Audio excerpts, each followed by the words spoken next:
we are in our relationship is control. The idea of who's got it. Who's got the control? Who is in charge in our lives? Elizabeth Elliot says this: until the will and the affections are brought under the authority of Christ, we have not begun to understand, let alone to accept his lordship. It is significant, it is key, it is important to us, it is valuable to us to recognize, to understand where God fits in all of this and where we fit in all of this. And when that alignment gets out of whack, when that alignment isn't in place in our lives, when we become the most important, when we become the center, when we become the focal point, we find that it becomes very difficult for us to grow in who God is. When we take control, when we take the wheel, when we take the reins of our lives or of certain situations or certain specific things in our lives, is when we begin to get in the way of what God wants to do. So we're going to talk about this. We're going to talk about this battle for control. Okay, we're going to talk about this battle for control. And today we're going to look at three major points as we talk about this battle for control. The first one is who's the boss. The second one is to know your role. The third one is, I'm sure so many of you love these words that are up there, submission, obedience, and sacrifice. I mean, I probably could have made it a little bit worse if I would have put change and patience up there, but they didn't fit. All right? But I figured these three up there alone were bad enough. So the first one is who's the boss. And the first one is who's the boss. We're going to look at that one. Deuteronomy 4:39 says this: know therefore today and take it into your heart that the Lord, he is God in heaven above and on the earth below. There is no other. See, we need to recognize, and there needs to be a recognition in our lives of who God is and where his place is in all of this. And Deuteronomy puts it right out there, that he is God in heaven above and on the earth below. That he is God, that he is the Lord. He's the one with the authority. He's the one that has it. He is the one in charge. 1 Corinthians 6:19-20 says this: or do you not know that your body is a temple of the Holy Spirit who is in you, whom you have from God, and that you are not your own?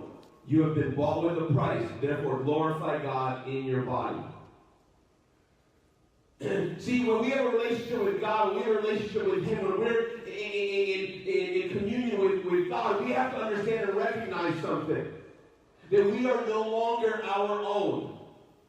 It's not I that live with him, but it's Christ living in me. It's God in me that allows me to have the ability to do the things that he's called me to do. It's God in me that gives me the strength and the power and the authority to do the things that he's called me to do. It's not me. It's not in my power. It's not in my hands. It's him.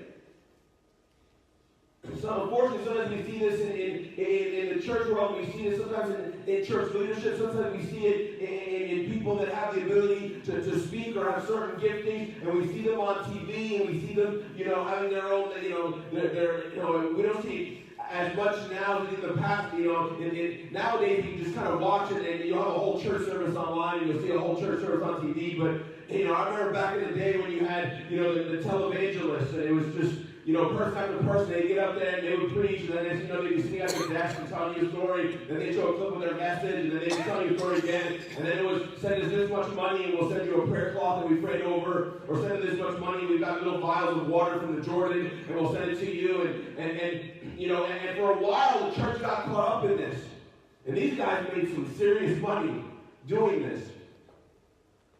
The sad part is that when we look at Scripture, the real thing is that, listen, it's not me doing it, it's God. The good that I'm able to do, and the authority that he's given me, the good that I'm able to do in the position that he's given me, is not because of myself, but it's because of him. And I have to recognize and realize something, and this verse comes in handy in a whole lot of situations. But if I'm believing and I'm following after God, I am not my own. I was bought with a price. I was bought with a price. So we come to our second point, know your role. Let's go back to Deuteronomy. Deuteronomy 11:1 says this: you shall therefore love the Lord your God and always keep his charge, his statutes, his ordinances, and his commandments. That's my role. My role, okay, God's role is He's Lord. He's in charge. My role is to love Him and to be obedient to Him. Amen. That's my role. I may not like it. I may not be comfortable with it.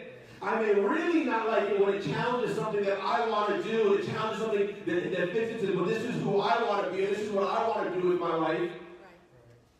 But that doesn't matter. I'm not called to decide, hey, I'm going to do whatever it is I want to do. We can thank society for embracing that, because society didn't create it. It's part of our human nature. It's part of our sinful nature, and we want to be in charge. But we can thank society for embracing it and going with it. When you look at places like Burger King, and even though I know it's not McDonald's, and it's like the B of the B lister, all right, of fast food, because it's McDonald's and it's Burger King, all right. But what is Burger King's slogan? Yeah, see, enough of you are on the road enough to know. Yeah, have it your way. Have it your way. In our society, we've embraced that idea. We hold on to that, and life is have it your way. Do what you want. Live how you want to live. That's right.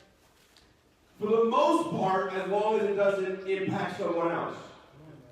Now, that's starting to change. Okay, for a while there, it was do whatever you want to do as long as it doesn't affect anybody else. Now it's kind of turning into just do whatever you want to do, and if somebody else doesn't like it or affect somebody else, they need to go somewhere else and get out of your way. That's right. Because you're the most important person in your life. You're the most important person in your world. You're the most important and the most significant person in your family, in your neighborhood. And so our society has put the spotlight on us. Look, it says, love the Lord your God and always keep His commandments. Not sometimes, not when we feel like it, not when we choose to, but always keep His commandments. And then John 15:9, Jesus says this, just as the Father has loved me, I have also loved you. Abide in my love. So my role in all of this, God's role is He's Lord, He has authority. My role is to be obedient to Him. My role is to love Him. And we've talked about this many, many times. Because if I'm loving Him, and I'm truly loving Him, then second in my life is going to be to love others. I've said this before, and we've got the ranking there. It's love God, love others, and the truth is I shouldn't even be in the running. Because I find that I'm a very competitive person, and many of us are. And many of us are prideful persons. And the minute we get into the race, the competition begins. The minute I view myself even as potentially third place, and you say, well, love God, love others, everybody else in the world, being third is actually pretty good. There's a problem though. Because I'm not comfortable with third. I don't want third, I want first. I want to be in charge. I want to rule my own life. So the moment that I'm looking at myself saying, well, I'm just in third, I'm going to begin to do things to take over second and first place. So I found that it's best, when we talk about the song, Jesus Take the Wheel, I found that it's best that when you just slide on over and just say, okay, God, just take the wheel, take the seat, take the keys, take the gas and the brake pedal, take all of it. Because I have a much better chance of growing and becoming who God's called me to be if I give Him complete control than if I play the game of I'm going to control this, but you can have that. I'm going to take this, but you can have that. And I go back and forth and play the game back and forth. Amen. So we come to the third point. Submission, obedience, and sacrifice. And so look at this point. We're going to go to Genesis 22. And we're going to look at the offering of Isaac. All right, we're going to look at the offering of Isaac now. For time situation, we're not going to read the entire chapter. I've taken out some of the key parts and the key verses of this story. So we're going to look at Genesis chapter 22 and look at this story that goes on. It says, now it came about after these things that God tested Abraham and said to him, Abraham. And he said, here I am. He said, take now your son, your only son whom you love, Isaac, and go to the land of Moriah and offer him there as a burnt offering on one of the mountains which I tell you. And so Abraham and God have this conversation, and God tells him, okay, he commands him, he tells him, listen, I want you to go and take your son as an offering. Let's keep going. On the third day, as they're on the journey here, on the third day, Abraham raised his eyes and saw the place from a distance. Abraham took the wood of the burnt offering and laid it on Isaac his son. And Isaac would carry the wood the rest of the journey. And he said, behold the fire and the wood, but where is the lamb for the burnt offering? Isaac wasn't dumb. They're on this trip. They're on this journey. Abraham tells the rest of his servants, hey, you guys wait here for us. We're going on ahead. They're going on ahead. He takes the wood and he places it, he gives it to Isaac and tells Isaac to carry it. And they're walking, and Isaac is like, Dad, we're going to make a sacrifice. We've got the wood and the fire, but where is the offering? Where's the lamb for the offering?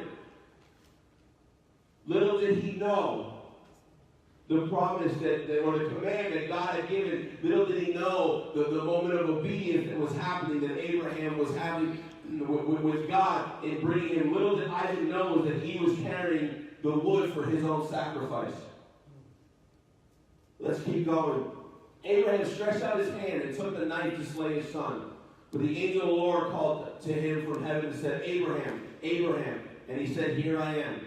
He said, do not stretch out your hand against the lad and do nothing to him. For now I know that you fear God, since you have not withheld your son, your only son, from me. Now I want you to understand something, because we see that word fear there, and we get the word fear sometimes wrong in the Bible.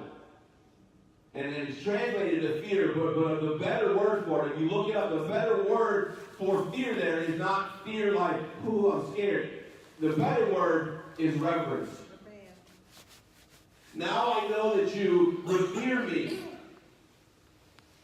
And now that I know that you revere God, since you have not withheld your son, your only son, from me. When we look at the story of Abraham and Isaac, and it kind of has this, we can look at it and it kind of has this twisted slant to it. It's very easy for us to kind of twist it and almost make it seem sadistic. But the truth is that we have an opportunity to see a glimpse of the sacrifice that would come 2,000 plus years later with Jesus Christ. Because we see God look at Abraham and say, listen, I'm going to ask you to give up your most precious thing, your son. And we see the parallels as they head off on this journey, they head to the mountain. We see, Isaac carrying the wood, just like Jesus carried his cross. We see that there was no sacrifice happening, that there was no other sacrifice, that Isaac would be the sacrifice, that Jesus would be the sacrifice. But the beauty of this moment is that God attempts it, but we see what happens here. God says, no, stop. You've proven the fact that I am your Lord. You've proven that I am your God. You've proven obedience to me. And God would provide another sacrifice, and the sacrifice would be made, but it wouldn't be Isaac. It's actually in this passage that we hear Abraham call him Jehovah Jireh, the Lord who provides. And so this story gives us a glimpse, and it sounds strong, and it's intense. And wait a minute. And God asked him to give up his son. Well, yeah, because his son fits into all. What God was asking, and what God was looking from Abraham was, hey, this is the most precious thing to you. There is nothing else that you won't give up. But will you give me this?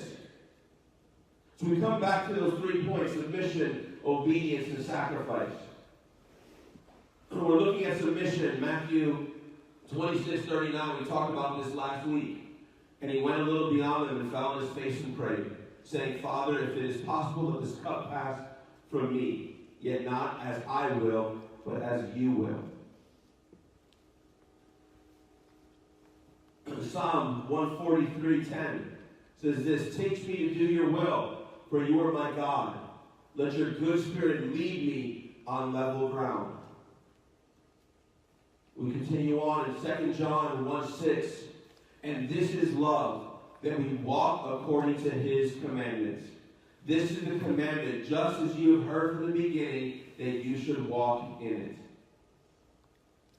And Luke 9:24. For whoever wishes to save his life will lose it. But whoever loses his life for my sake, he is the one who will save it. As we get further in, and as the weeks go on, we get further into this control thing, we've got to recognize, we've got to understand, we've got to begin to look and realize, okay, that there is a battle. Okay, we have to recognize there's a battle for control that exists within us. Every single person is subject to it. Every single person is in the middle of it. Every single person in this room, every person that will be in this room later, every person that will watch this on Facebook and watch it on DVD, any person, guess what? Every person that will never watch this is still dealing with the battle that exists for control. Who is Lord of your life? Who rules and reigns in your life? Who decides who is the focus? Who is the guide? Who is the one that shepherds you through your decisions, that shepherds you through your choices? Who is the one that is in control? And we get caught up in this. It's one of the arguments that people have against Christianity. It's one of the arguments that people, like to argue against Jesus and the Bible. And it says, as soon as I become a Christian, I have to follow all these rules and all these things. I have to do all these things now, and now I'm stuck. And we get to this debate of freedom. We have to understand something. That true freedom doesn't come from a life lived for itself. That's not true freedom. But it comes from a life lived for Him. That's true freedom. Amen. You want to know how we know? Because you look at the world around us, and we have a world and society that's engaged in doing its own thing its own way. Have it your way. Live your life. Do what you want to do. As long as you're maybe not really hurting somebody, or not really impacting somebody, even then, who really cares anymore? Do what you want to do. Live how you want to live. It's your life. It's your way. And yet you look at our society, and guess what you find? Where is the contentment? Where is the joy? Where is the happiness? Where is the satisfied society that's growing, that's loving, that's caring for one another? No, we're watching a society that's literally eating itself, from the inside out. We're watching a society collapse, a society destroy itself for all kinds of reasons. And you would say, well, then where is the freedom? Because clearly there's no freedom in the way our society is going. Clearly there's no freedom. No, what happens is when I decide to live my life for myself, I become bound.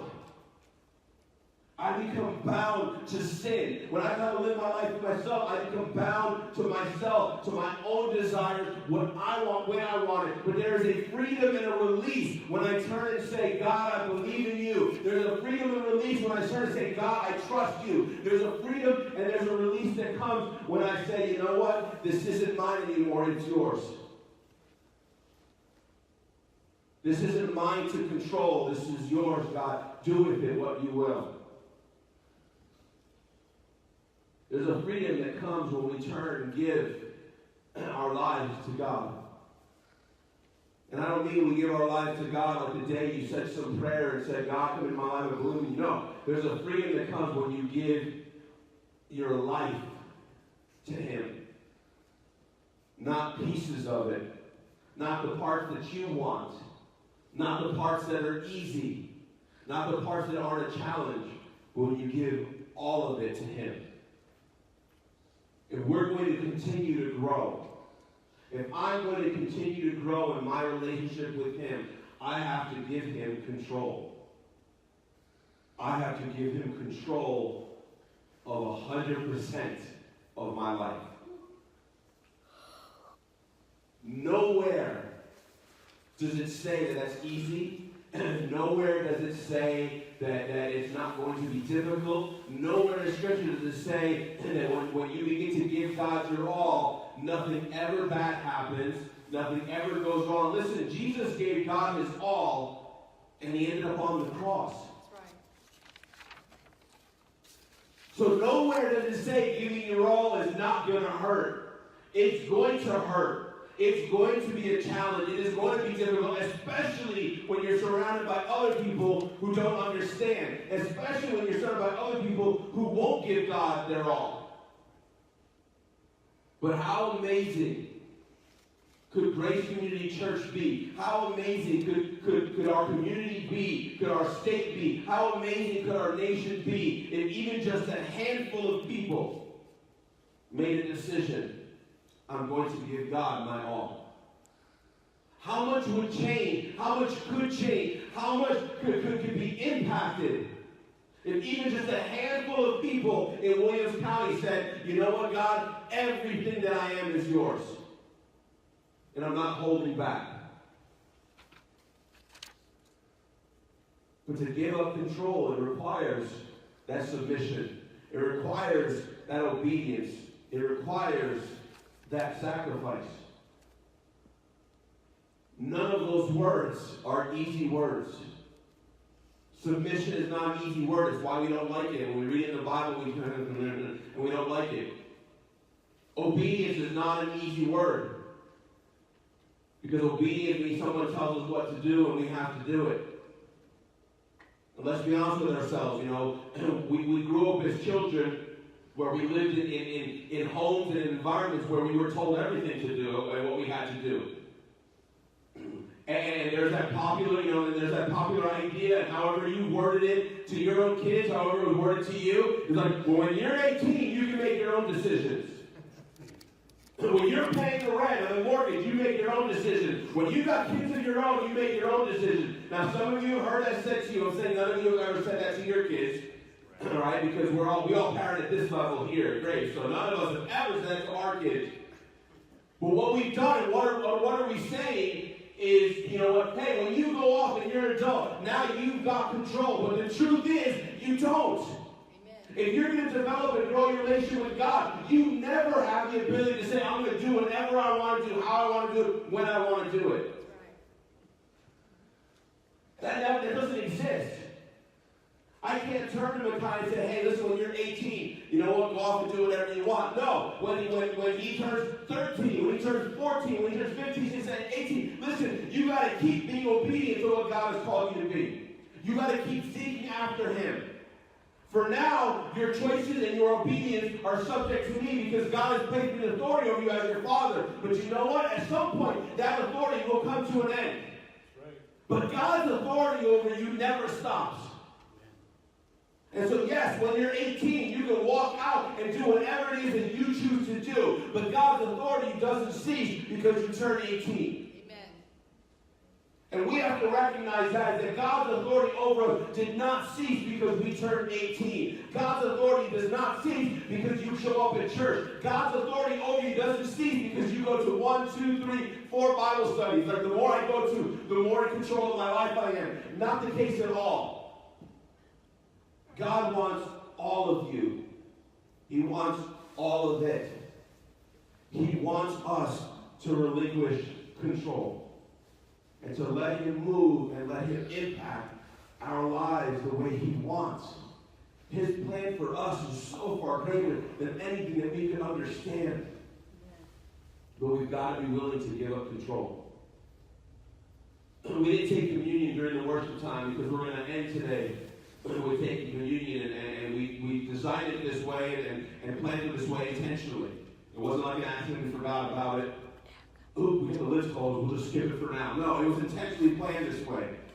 And it was intentionally planned to do this at the end of service. And the reason why is because communion is significant. Communion started because Jesus and his disciples were celebrating the Passover. They were recognizing the salvation that happened way, way, way back when they were in captivity in Egypt.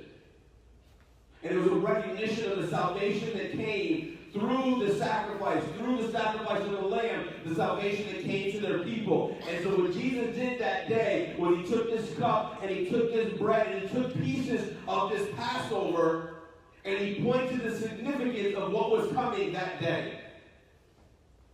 Or technically the day after, of what was coming. Salvation was coming to mankind through the sacrifice, not of a lamb during Passover, during the time in Egypt, but salvation was coming to mankind through the sacrifice of the spotless lamb through Jesus Christ. And we shared this before, months and months ago. I shared about the significance of the cup and how, traditionally speaking, when a cup was placed before you, it was often before you in terms of a contract. When there was a contract or a business deal or a marriage arrangement, and they would offer hey, this is the deal, and they'd put a cup of wine out there. And if the young girl, if she drank from the cup, it was her way of her family and her saying, I accept this marriage proposal.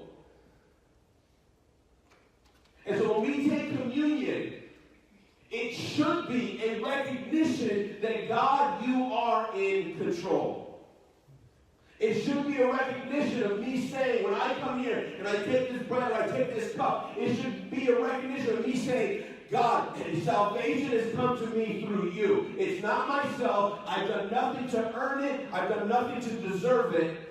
But you have willingly sacrificed for me, and you are asking me to give you my all. I accept. And so we're going to take communion.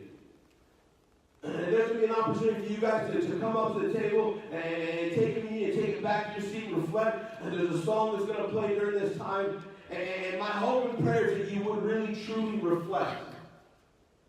Truly reflect on your life and begin to ask God, what are you, what do I need to give to you? What am I fighting you on? What am I holding back from you? What am I not trusting you on? What am I not willing to let go? Where do I need to submit? Where do I need to be obedient and obey? Where is the sacrifice that's needed in my life to follow you? And as the song plays, and as you sit there and reflect on that, and take communion, my hope and prayer is that what will happen there is some choices and some decisions and some changes will be made. And before you drink that cup, before you eat that bread, you recognize the sacrifice that Jesus made. But you also recognize the sacrifice that we need to make and say, God, it's not about me. It's about you. Help me and help my life to be about you. I'm going to close this time in prayer. We have a few people that will help out with communion. They'll come up, and when I'm done praying, the music will start, and you guys will be able to come up and take communion. If we're going to grow, we've got to be willing to give up. If we're going to grow, we've got to be willing to give God control. Let's pray. Father, I just come before you, and I'm thankful and grateful for who you are. I pray, God, now as we enter into this time of communion, this time of reflection, and I pray, Lord, that our hearts and minds would be open to you and open to who you are and open to what you're doing in our lives.